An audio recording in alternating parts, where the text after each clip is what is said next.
Zona o zotëri viti 2026 nisi krejt më ndryshe, referuar sidomos zhvillime në politikën e jashtme. Nëse i referohemi Shtetet Bashkuara të Amerikës, pati një rast të jashtëzakonshëm ose një rast të paprecedent, duke sjellë kështu reagime të shumta në rrafshin ndërkombëtar. Mbështetësit dhe aleatët e Shtetet Bashkuara të Amerikës e kanë mbështetur një akt tillë duke ditur të bëmat e Maduros, përderisa nga ana tjetër kundërshtarët e kanë dënuar një gjë të tillë. Gjithsesi është një rast i paprecedentit Trump, duke ditur gjitha këto zhvillime. Por natyrisht jo duke u referuar vetëm Amerikës Latine, por duke folur për lindjen e mesme, situatën në Ukrainë dhe sidomos situatës në Ballkan dhe në Kosovë, edhe atë me një njohës shumë të mirë të rrethanave nga New Yorku në një bisedë që do ta zhvillojmë në shumë pika të ndryshme, por në një bisedë që besoj do të kontekstualizojë zhvillimet e fundit dhe jo vetëm në raport me Shtetet Bashkuara të Amerikës. Mr. Christopher Hyland, thank you very much. I wish you a very happy new year.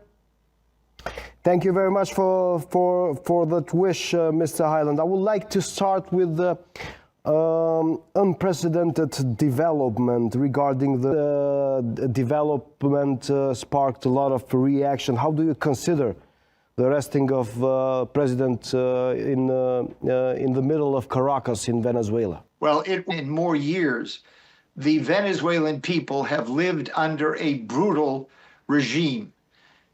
Oftentimes, I hear people saying that Trump is taking over. What Trump has done is basically say, we are all going to participate in making the Venezuelan economy far better for the Venezuelan citizens, as well as all those who participate in the economic development of Venezuela. We have to remember that millions of dollars worth of American investment was nationalized in Venezuela. And we have to remember that 20 and 30 years ago, Venezuela was booming. It might have been producing 3 or 4 billion barrels as opposed to today 1 billion. Whatever the story is, Venezuela will be in a better situation in the near future than it has been for the last 10 or 15 years. And I think it's very wise that the Trump administration will see to it that there's not a radical change. There is a steady as one goes change in the administration of Venezuela that will benefit everyone. Rest assured that the Chinese and the Russians, eventually, all of them will be at the table benefiting from a far better situation. Mr. Hyland, the critics said and called it anti-democratic move by the Americans and the President of the United States of America, Mr. Donald Trump. I read an article in Le Monde in France today calling it the new American imperialism. Are those reports accurate or true towards the new American order of President Trump? Well, in all respect to Le Monde, which I had a subscription to when I was a schoolboy, Le Monde just does not know American history. We have the Monroe Doctrine, which was established by an early President Monroe. And in that doctrine, it basically states that the Western Hemisphere is not open for foreign colonial investment and intrusion of any kind. In fact, on top of that, what President Trump has done in this instance is to reassure that a democratic, free world society has a chance at a better tomorrow.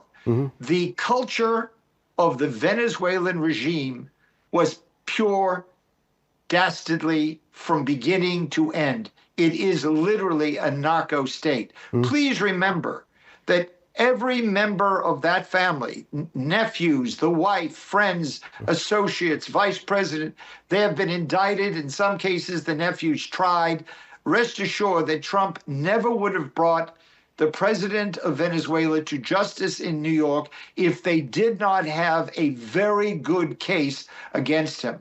It is not correct to allow players, and it doesn't matter where they are, whether it's Mexico or Venezuela, to sustain, whether it's fentanyl or whether it's heroin, to sustain a war against the United States in terms of the distribution of drugs. This needs to stop. Some people or some journalists, some media compared it to Noriega's case in '89 or '90, the dictator in Panama. Do you see a comparison to those two cases? I mean, Maduro now and Noriega in the '90s?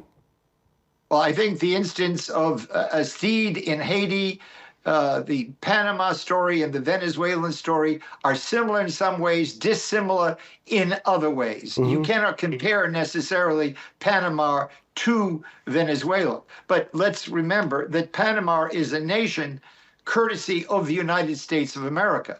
The USA carved Panama out of Venezuela, and therefore, due to the Panama Canal, which we built and created the country to surround, what transpired in Panama was a very different set of reality than Venezuela. No two stories are the same. Knocking out the leadership in Iraq is one story.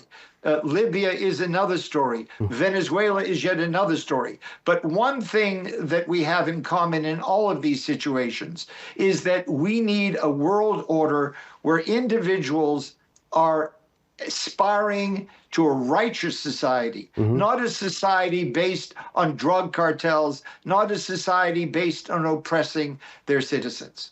And how do you see the impact, Mr. Hyland, in the other places or in the other countries in the Latin America after the arresting and, of course, extraditing Mr. Maduro in New York in the United States?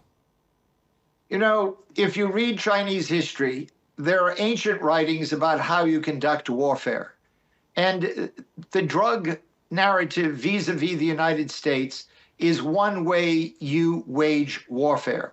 And sadly, there are political elites within Latin America who've allied themselves with drug cartels and sadly with foreign players to subvert the United States. We have hundreds of thousands of Americans who are dying due to these drugs. I think that what President Trump has brilliantly done will send a message to other leaders in Latin America who are conducting themselves in similar ways.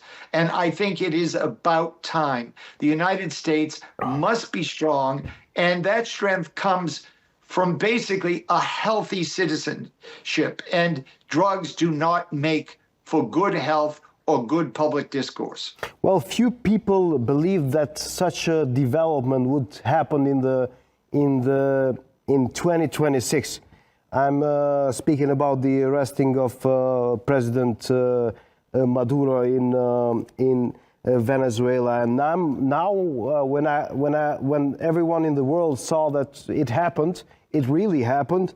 Everyone is asking, who's next, Mr. Hyland? Regarding the opposing states, such as Iran, Russia, or maybe other places also. Who's next? Well, look, I don't think that is something that we have a magic wand that we can detect what the future holds.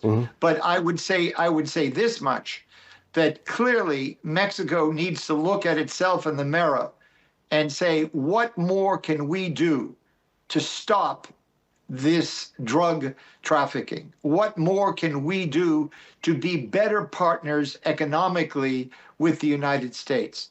What more can we do to safeguard our own citizens? Please be reminded of the fact that in the recent elections throughout Mexico, 36 people were assassinated.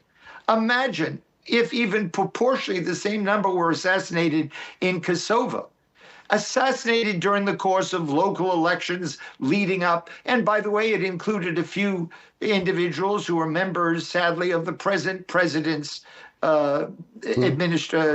party as well. Yeah. But having said that, Mexico needs to step up whatever it's doing to combat the drug and illicit trades of other kind.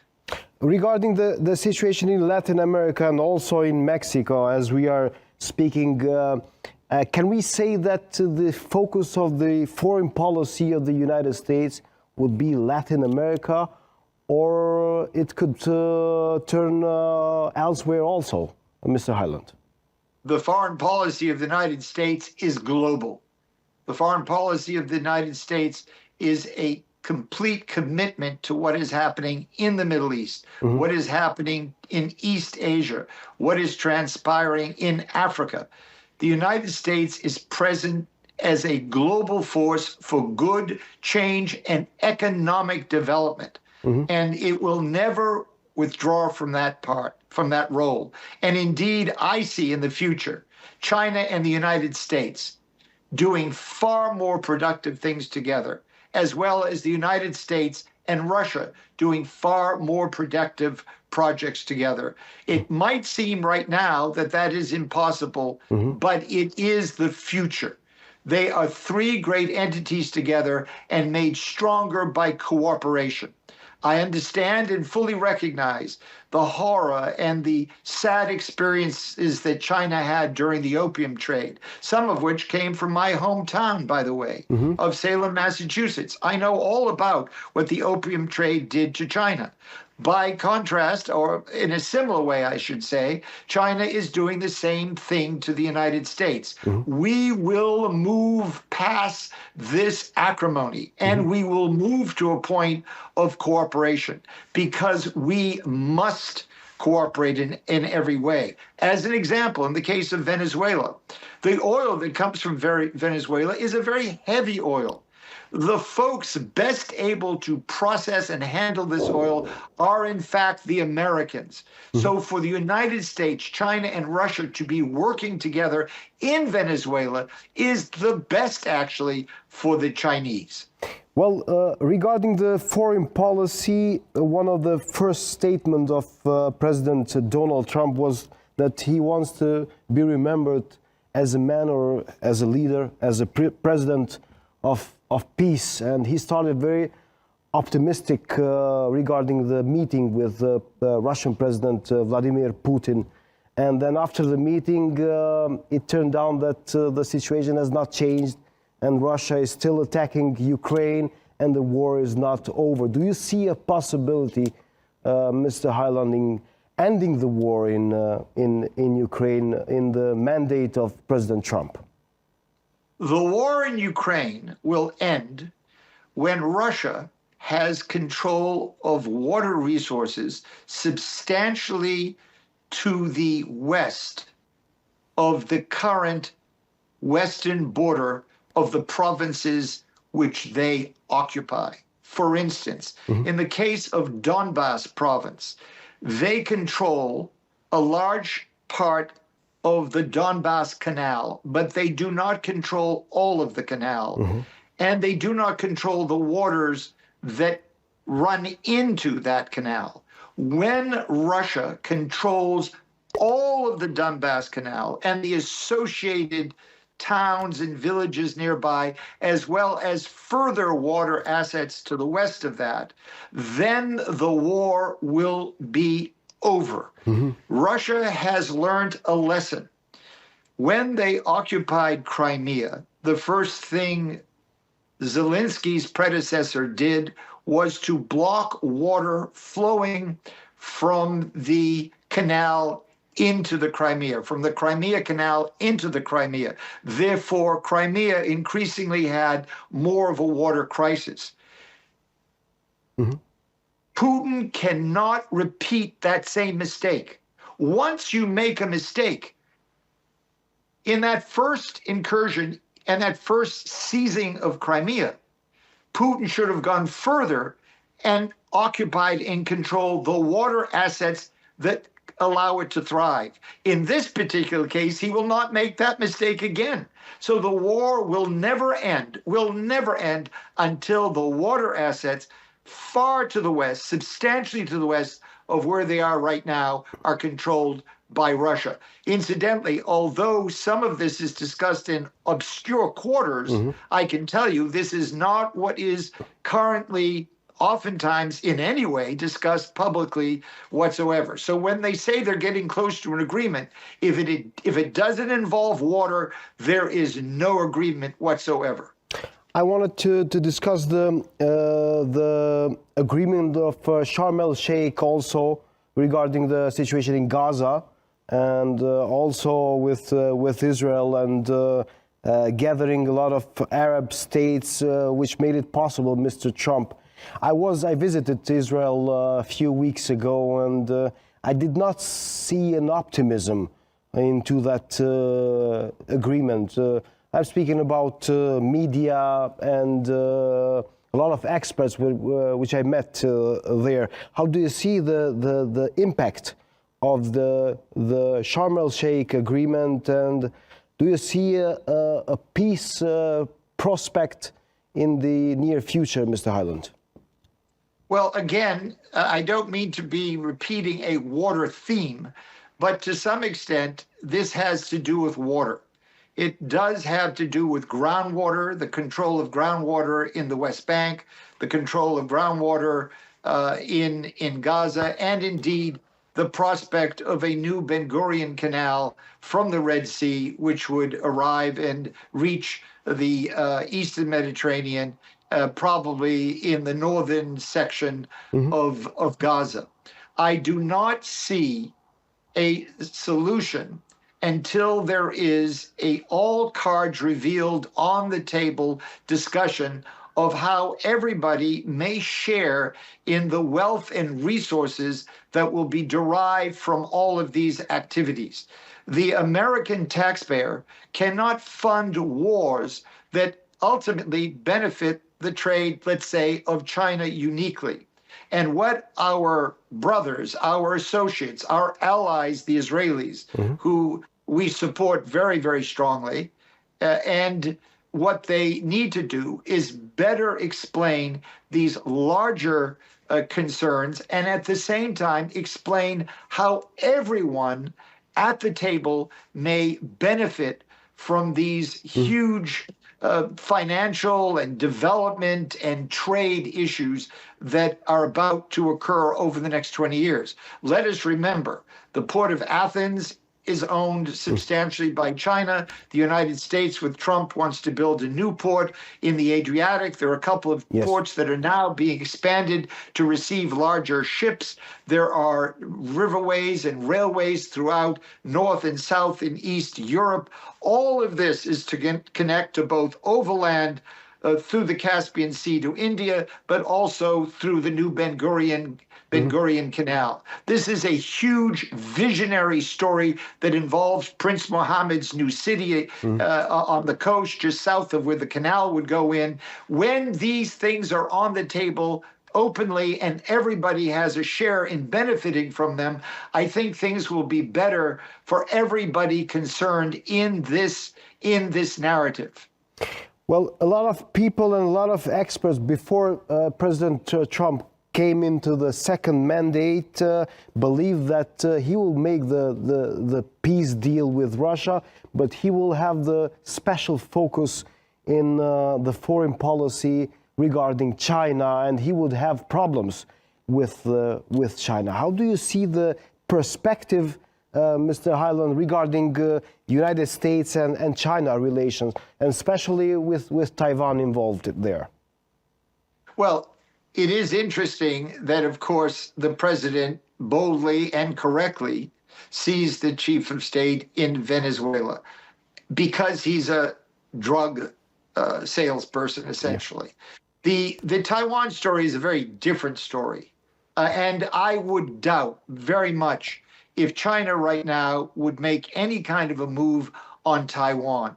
The Taiwan business environment, the structure, what they produce, the technology, any disruption of the Taiwanese economy could disrupt China itself, disrupt the United States, and fully and totally disrupt the global economy. So therefore, I believe that although there is much saber rattling, that things will calm down there and there will not be any dangerous action. There are all kinds of stories about Chinese ships steaming to the Caribbean, or some of them present there already. But again, showing the flag is one thing, armed combat is another. And we must remember that as decisively important as naval warfare is today, as long as you're in a one-sided situation. In other words, you're not necessarily fighting someone on the surface of the sea. It's fine. It's fine to go in and do operations such as was done in Venezuela. But combat between fleets on the sea is completely antiquated, and it was antiquated during the First World War. Well, I'm trying to make a small comparison to the other presidents of the United States. I'm speaking about the comparison in the foreign policy of President Trump. Well, before Trump, it was Biden, President Biden, which started the war in Ukraine during his era or his mandate. It was President Obama. In the President Obama era, started the Arab Spring, if I can say it clearly.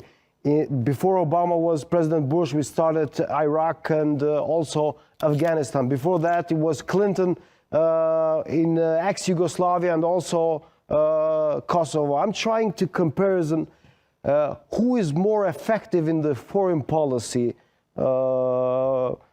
Speaking about the last 4 or 5 presidents, Mr. Hyland. Well, if I may give an example, and I spoke to him about this personally, President Jimmy Carter. In fact, I spent the evening that Clinton was nominated, I spent with President Carter. Mm-hmm.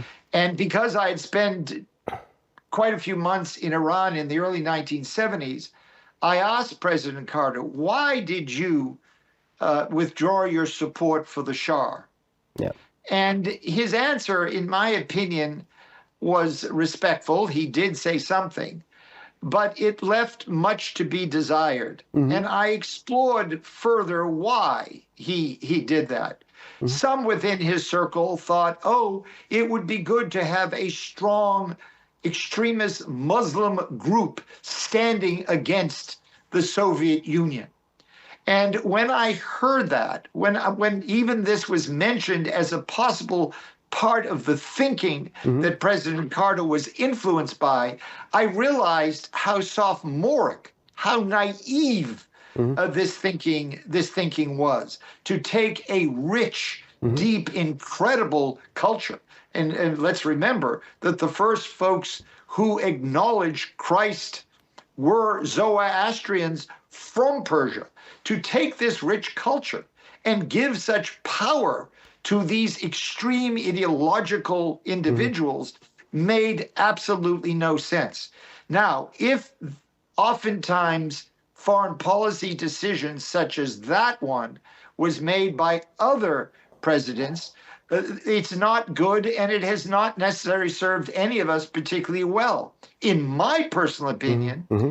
the approach of President Trump in most instances, and to a great extent, has been far more enlightened, far more engaging, far more realistic. In the case of Ukraine, let's remember that, yes, Russia occupied Crimea, but was it wise to shut off the water? That would incense someone. You don't starve people. In fact, the United Nations has recently passed laws against this kind of activity. Mm-hmm. It is not wise to go to Budapest and say, we will not become a part of NATO, we will not become a part of the EU, and then constantly threaten to do so. It's not wise to go to Berlin and agree to agreements to give rich mineral concessions to Germany, excluding mm-hmm. Russia. You need to be more nuanced. Mm-hmm. And therefore, I believe, as much as we might find so much about Putin reprehensible, the point is that Trump is being pragmatic. not because he's compromising justice and goodness and democracy. What he's trying to do is save people from suffering and save the democracy in Ukraine. And so in the case of Ukraine, in the case of Venezuela, again, a brutal dictator who is wanted. There are warrants out. He's indicted for drug crimes. And you can go on and on. He stepped in as best he could between India and Pakistan. And in many other instances, he has done his best, I believe, in Gaza. Yep. He inherited the situation in Gaza. I think that he admires, as do every American, the strength and tenacity of the Israeli state. And we all are against extremism, whether it's Hindu extremism, Christian extremism, Muslim extremism, it doesn't matter, any kind of extremism. But I think it was Trump who went in and said, how can we move in a different way? How can we turn this into development? Yes. You can't just think in terms of esoteric foreign policy. You need to think in terms of how do we build for people a better life economically. And I think Trump comes from that point of view. And I assure you, over the next 5 or 10 or 15 years, Venezuela will be far better off than it was previously. Mr. Hyland, if you will ask me about the effectiveness of some president or the presidents of the United States, I will give you a bipartisan answer. Of course, subjective, because I'm an Albanian, I'm a journalist. I'll say that the best president of the United States regarding Albanians and Kosovo was Bill Clinton, which you know well, because you've worked with him, because he liberated Kosovo. And after him, it was George Bush, because he was the main person. And of course, the President of the United States, which was involved in declaring the independence of Kosovo. How do you like my answer? Well, I like your answer very much. I would say it's like a sandwich. You had Bush 1, who said, enough. We cannot allow Kosovo to be treated the way the Serbs are treating it. And then Clinton, who, because folks like myself and Jim Gemma and V.B. Barami and Namde Tuche and whatnot, because of all of us, we set up an atmosphere where everybody within that circle rose to the occasion, and he came to the rescue of Kosovo. And then finally, the other part of the sandwich is Bush 2, who recognized independence. But I would say that the 4th president, who's been very good for Kosovo, is also President Trump. Because even though Prime Minister Kurti, who I very much admire, and as you know, support, to be frank with you, and I support him because he stood fast. Why do you support Mr. Kurti, Mr. Hyland? Well, I want to finish my point. All right. I want to finish my point on President Trump. All right. And it's very, very important because I know that unfortunately, Ambassador Grinnell and Prime Minister Kurti did not get along. Yes. And there was so much brilliant and so much to understand why Prime Minister Kurti felt the way he felt. And there are ways to understand why Grinnell felt the way he felt. But no matter who did what against who, all of which was unfortunate, the bottom line reality is, and again, I want to repeat, I understand why the Prime Minister Kurti acted the way he did, I understand why Grinnell did. But the bottom line is President Trump and Grinnell tried and did bring the Serbs and the Kosovans together at the White House to make certain remarkable agreements. And I am convinced that if there was a second term, those agreements would have gone forward. And so in this narrative, there's a sandwich of Bush, Clinton, Bush, with Trump as a cherry on top. And indeed, my humble opinion is that this new mandate, Prime Minister Kurti wants to convene a meeting with Grinnell and with President Trump, and they want to discuss the water situation in Kosovo, and they want to discuss the minerals and the mining in Kosovo. And during that meeting, I believe that there should be a formal statement made that that wonderful reservoir will in fact be given the name Trump. And I know that there were folks who argued, I know that there were folks who argued against this, found it ridiculous and whatnot. But throughout the world, there are lakes with many names. I lived on Lake Geneva, which is also called Lac Le Mans.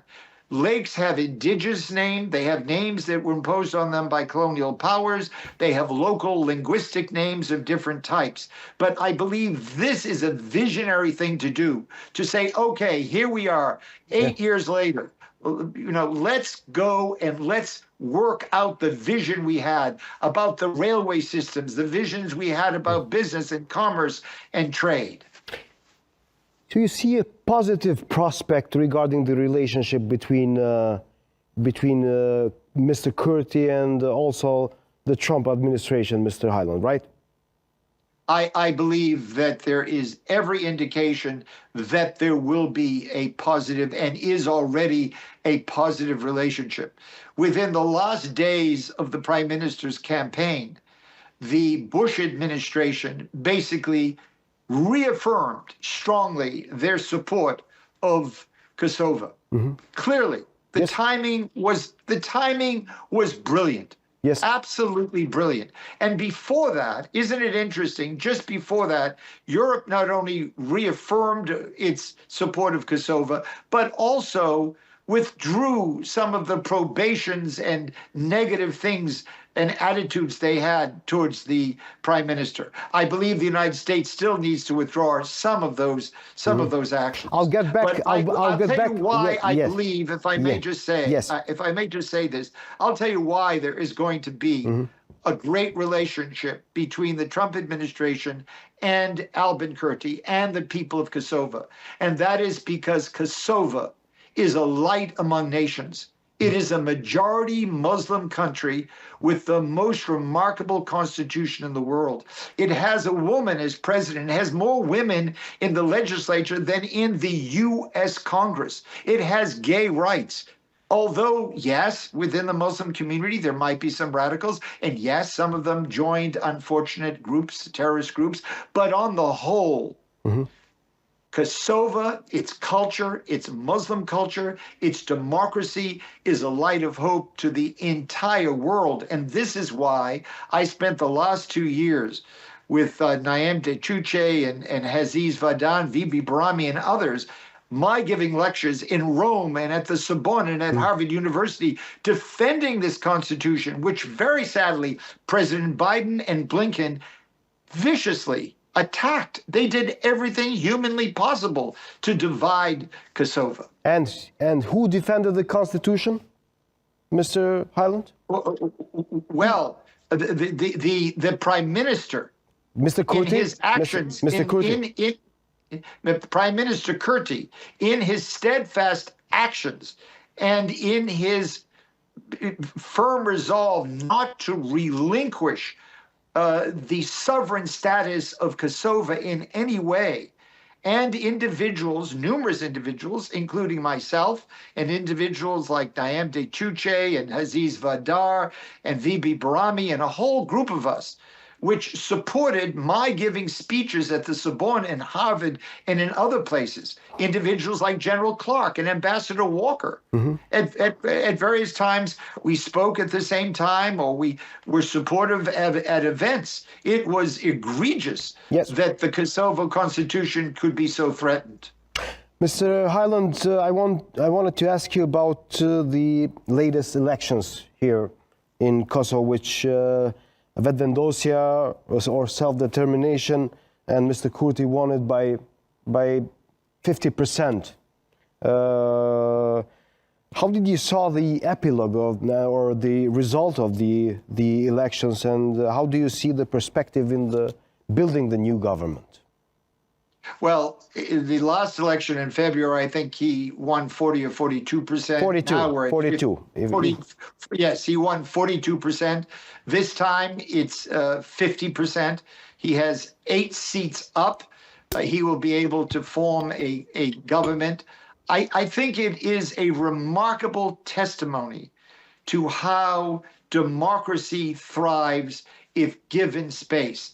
Everything was directed against Kurti. Everything humanly possible. The full power of the EU, the full power of the United States, every party you could possibly imagine. They were all obsessed about creating an association of Serb municipalities.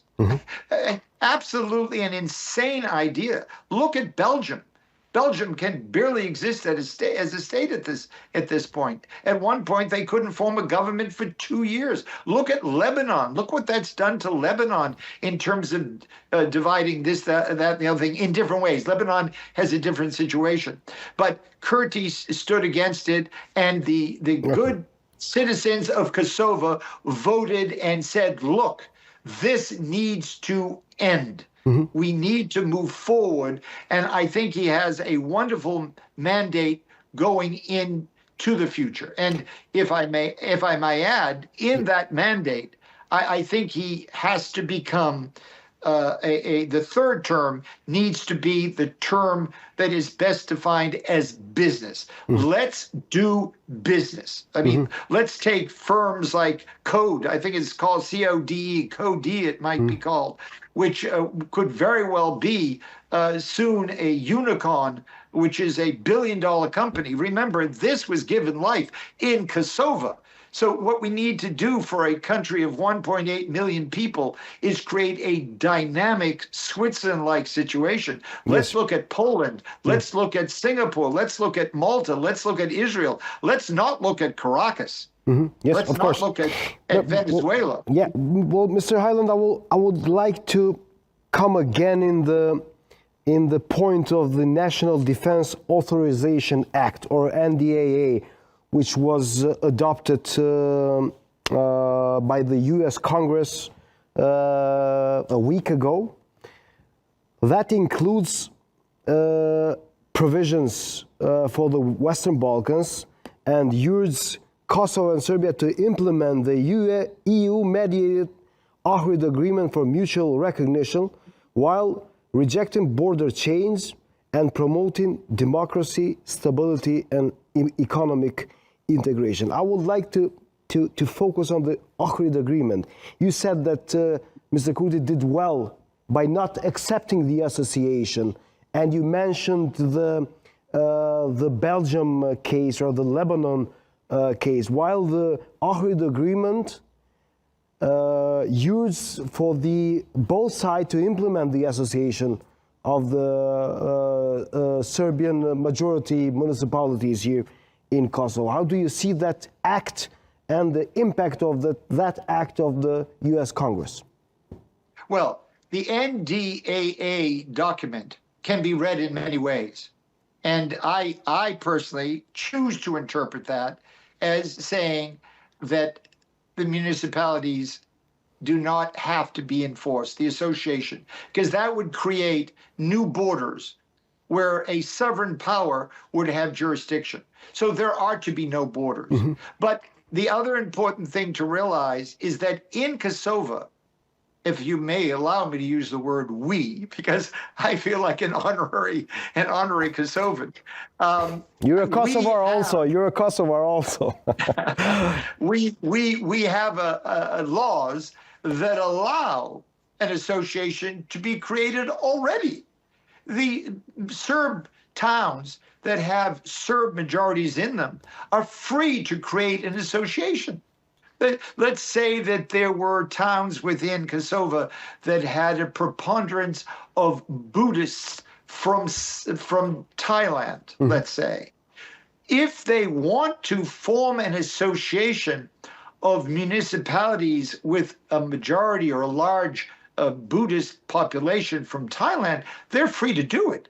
What they're not free to do is take that territory and in any way associate it with governance from Thailand. And Prime Minister Kurti And is he- and- absolutely... Okay. Go ahead. Yeah. I'm listening. I'm listening to you.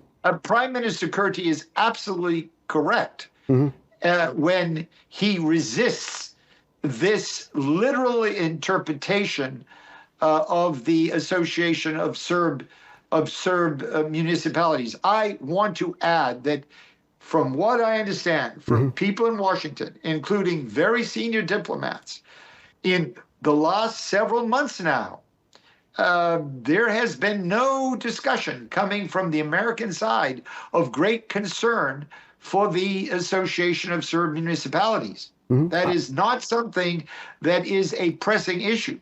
Yes. And the individuals who have expressed this to me are people directly involved in those discussions.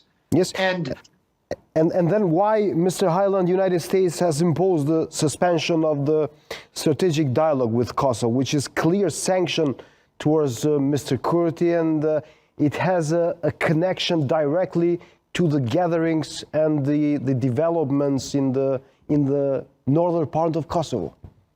Look,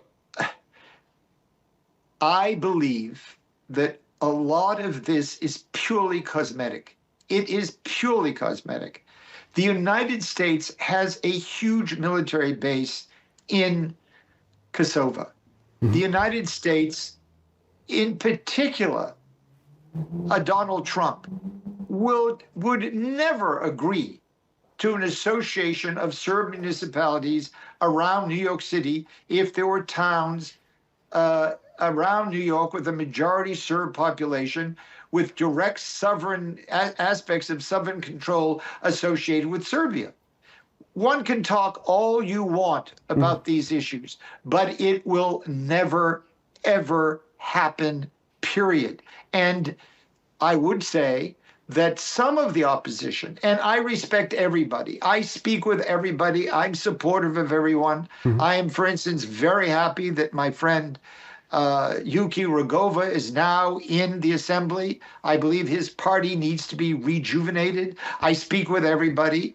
But I must say that there is no way that the American taxpayer should pay for a situation that creates permanent discord and permanent instability, which is that association.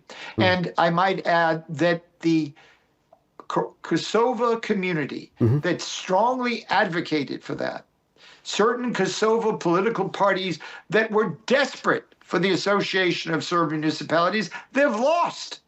Each time the people go to the citizens of Kosovo, go to the poll, they vote against the individuals who want Serbia in the middle of Kosovo. What do we have to do? Go through 4 more elections on this issue? You have the opposition to Kurti that desperately wants the association, that desperately wants Serbia controlling municipalities, controlling pension in schools and hospitals, and taking over Kosovo. Well, Mr. Hyland, and then you have Kurti, the on opposition, the other hand, who says we're not going to do this. Well, the opposition is referring to the international agreements and the job of Kosovo to implement the international agreement. Not that the opposition parties are willing and they are very positive to the association, but they are speaking towards the international law and the obligation of Kosovo, which is to implement the agreement. So you're saying to me that a concept that began in a chateau outside of Paris, that was a vague, loose discussion that over time became obsessively more complex for one reason. More complex for one reason, because it allowed the Germans to control more of the Serb economy, because as long as this erroneous, incorrect thinking was allowed to live, it gave Germany more time to keep Kosovo and Serbia out of the European Union. This issue has been used against Kosovo and in some ways, strangely enough, against Serbia. And it must end. It is not a proper. Does this mean that every agreement that the Nazis signed with all of Europe should be sustained now? This agreement comes from a point of view that has been proven inaccurate, incorrect, and the vast majority of the folks are against it. Let me say this much. Let's not forget that in recent couple of years, Serbs within Kosovo have voted in good numbers, voted in very good numbers. Serbs are participating in the government. As a matter of fact, one could argue very strongly that this constitution is immensely successful, and it's partly successful. It's so successful that oftentimes, if you don't have the Serb minority vote within the assembly, you can't get legislation passed. So we're talking about allowing folks to be citizens of a region out of common law and not based on religion. The factor of religion that Europe is doing this. Germany knows all about dealing with religion. They historically in the 20th century decided to, okay, you're Slav, you're gone. You're gay, you're gone. You're a Jesuit, you're gone. You're Jewish, you're gone. Europe must move beyond this religious, racial, ethnic nonsense. I don't care how much Germany and the EU want to reduce Europe to this point of view.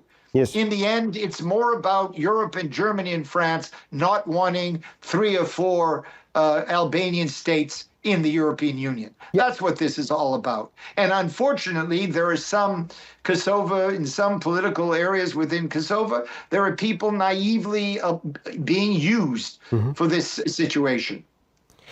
So you're saying basically, Mr. Hyland, that an association as it's written in the Brussels Agreement and also in the Ohrid Agreement will create a second Bosnia, a dysfunctional state. It will create a Bosnia. It will create a horrific situation. And by his actions, by his brave, consistent, persistent actions, the Prime Minister, Kurti, is avoiding that as much as humanly possible. And every time he is opposed, it means you do not have a good hospital in Kosovo. You do not have a good railway. You don't have the mine solved. You don't have the water solved, because it is the excuse to keep Kosovo broken. And interestingly enough, as I mentioned before, also to some extent, Serbia itself. Well, then, do you see a possibility, Mr. Hyland, for a restart process regarding the dialogue between Kosovo and Serbia, and maybe taking a greater or a final factor of the President of the United States, Donald Trump, regarding the process, and maybe cutting a deal in Washington, D.C. as well, a second chance between the two countries? I fervently hope and pray that there is a restart, that there is a review of all of this, and that does occur in Washington or wherever. And I would hope that new voices and attitudes are brought to the table.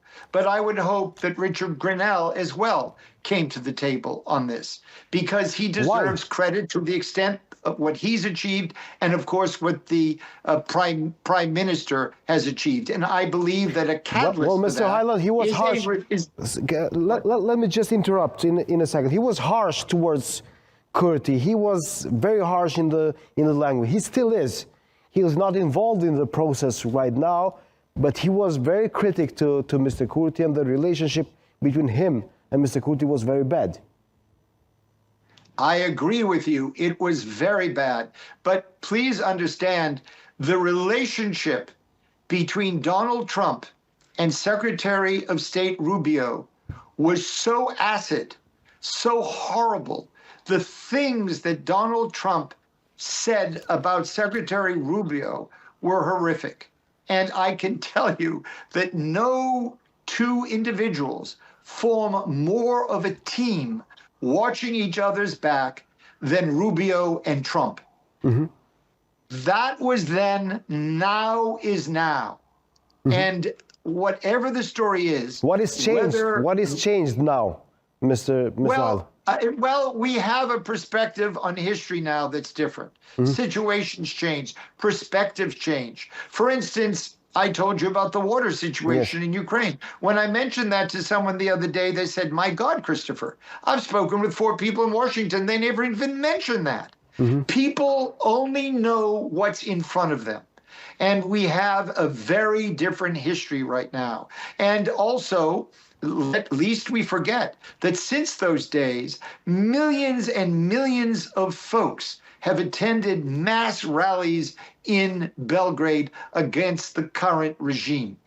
Now, that does not mean that those voices and those feet are liberal-minded.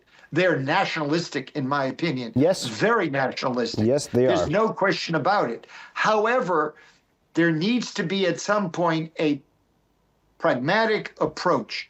And I think if at the same time, Prime Minister Kurdi at the same time initiated a revisit and a continuation of the Washington Agreement, yet at the same time made statements that might be about Tikane Monastery and Pesh and the site of the Battle of Kosovo, indicating that those sites might be considered in an autonomous sovereign condition, much like Mount Athos is today.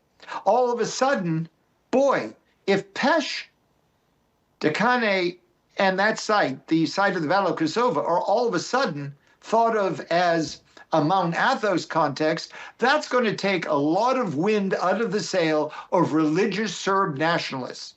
And so there are brilliant dynamic things. I tell you, for instance, in the case of Albin Kurti, he seizes moments. He's also no longer 33 or 35 years old. I believe he must be in his mid-40s now, or 50. He's 50. Yeah. He's 50, yeah. So he's 50 years old now. We mature. We change, and we seize the moment. And by the way, it's very possible that Richard Grenell might not be able to join this situation, and someone else will. And how do you see the ending of the process of dialogue, if it happens, Mr. Hyland? You spoke about the regime in Belgrade and also the position of Alexander Vučić, the president, and the opposition, who is more nationalistic, if we can say, and the other part, Kosovo and the United States, which is urging for both sides to cut a deal together. Do you see a possibility of mutual recognition between the two countries? I fervently believe that if you can put a deal together, which would require several $billion, I believe, from what I'm told, to resuscitate the mining narrative in the north of Kosovo, which Serbs have an interest in, many people have an interest in this asset. If you can discuss an equitable arrangement concerning water on the reservoir and the upstream river that supplies it, if you start meeting regarding some of these pragmatic issues, you are able to move forward much like the agreement achieved in Washington did. It actually achieved it. And I believe there will be a positive outcome. Now, having said that, if I were to advise the Prime Minister of Kosovo, I would say, yes, pursue the dialogue, pursue it. But now in this mandate, it's very important that you scale up anything to do with high tech in Kosovo. You scale up medical tourism.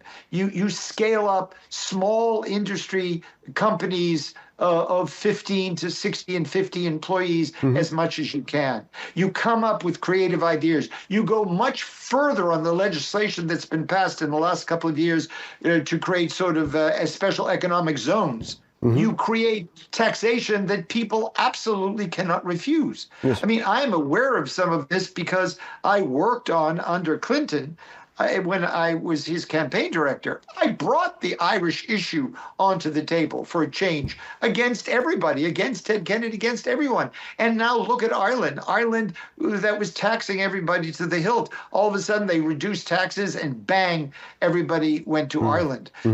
We really need some of this pragmatic situation. Yes. One wants to think of Kosovo like Sweden, better still, even Denmark. Some people think, oh, Denmark is the socialist country. There's nothing socialistic about it.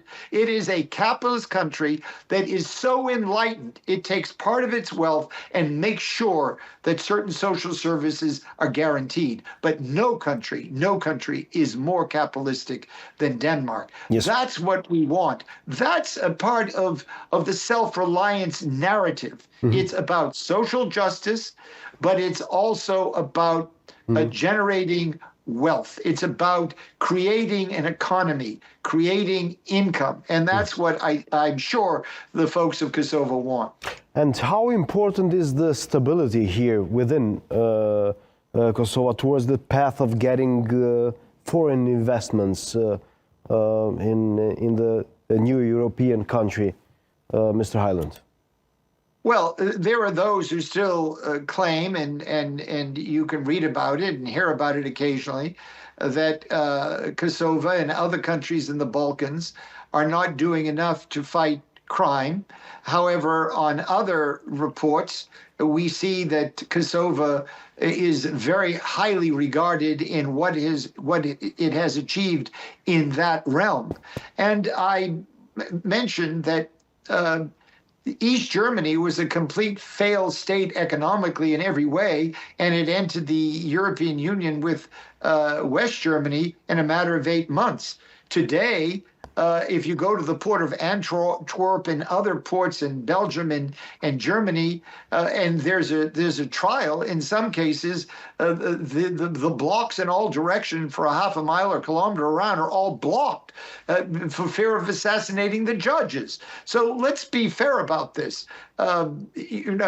Bad actors operate not only in the Balkans, they operate all over Europe, they operate all over the world, they operate in Venezuela. So let's give Albania and let's give Kosovo some leeway here.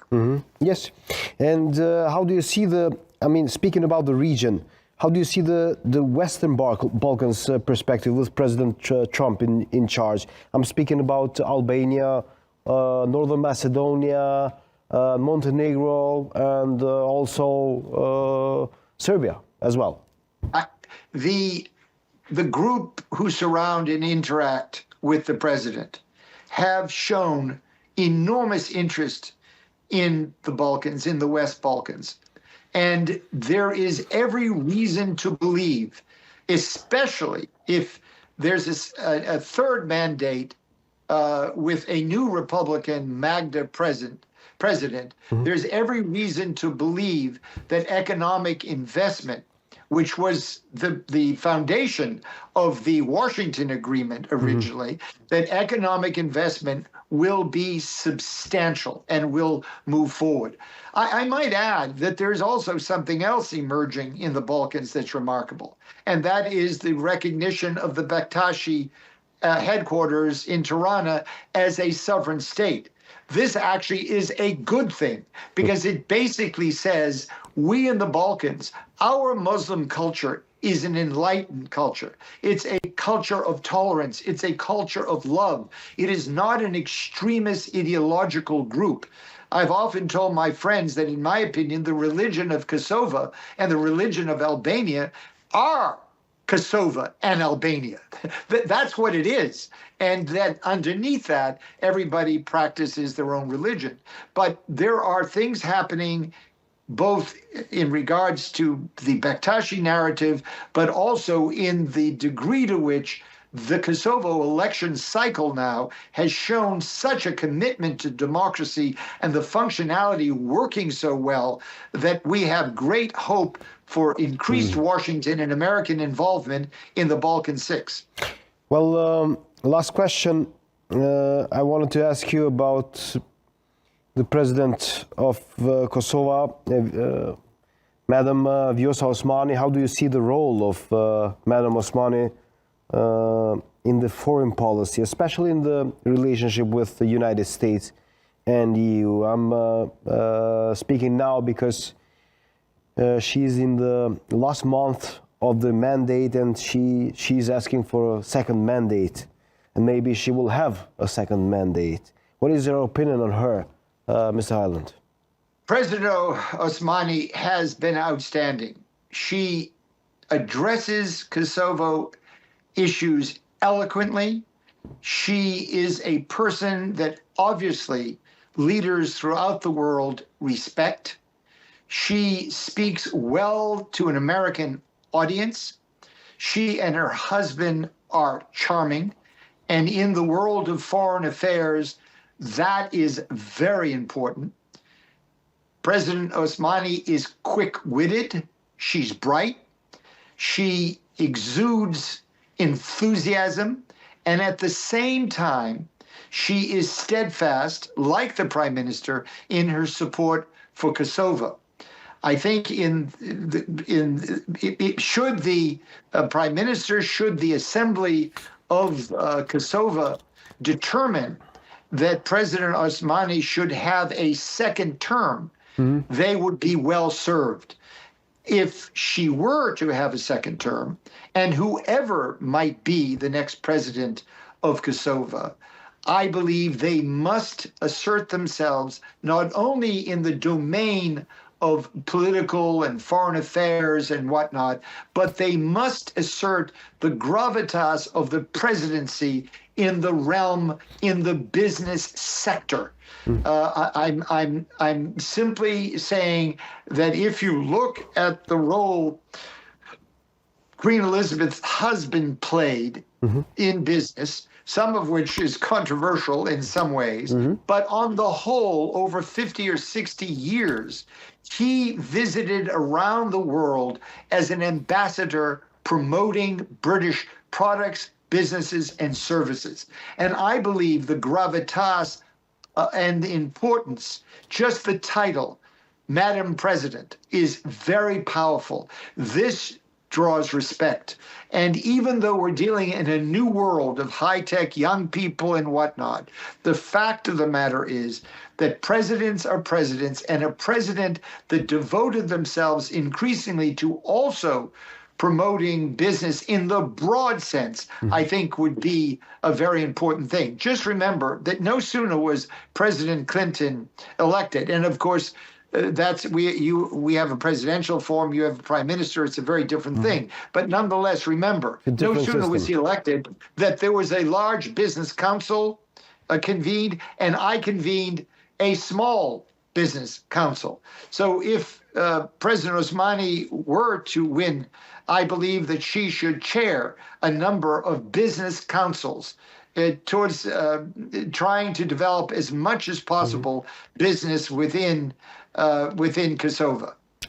Mr. Hyland, it was a pleasure speaking with you, and expecting more when you're here, when you visit Kosovo. Of course, my studio will be open for you. I want to add one thing, is that over the last several years, I've given speeches at Harvard and at the Sorbonne in defense of the Kosovo Constitution, in support of the Prime Minister Kurti's efforts to defend that Constitution.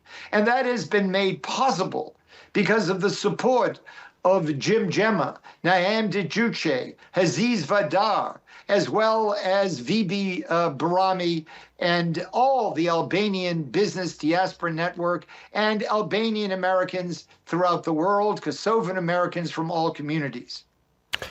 Of course, there are people that were engaged for several decades towards our freedom, the freedom of Kosovo, and of course the declaring the independent state of Kosovo. So they have a lot of merits in that process. Mr. Hyland, I will thank you once more, and my studio will be open for you when you come here in Kosovo. Thank you very much. Thank you very much. It was a pleasure to be with you. Best of luck and long live Kosovo. Ciao. Thank you very much.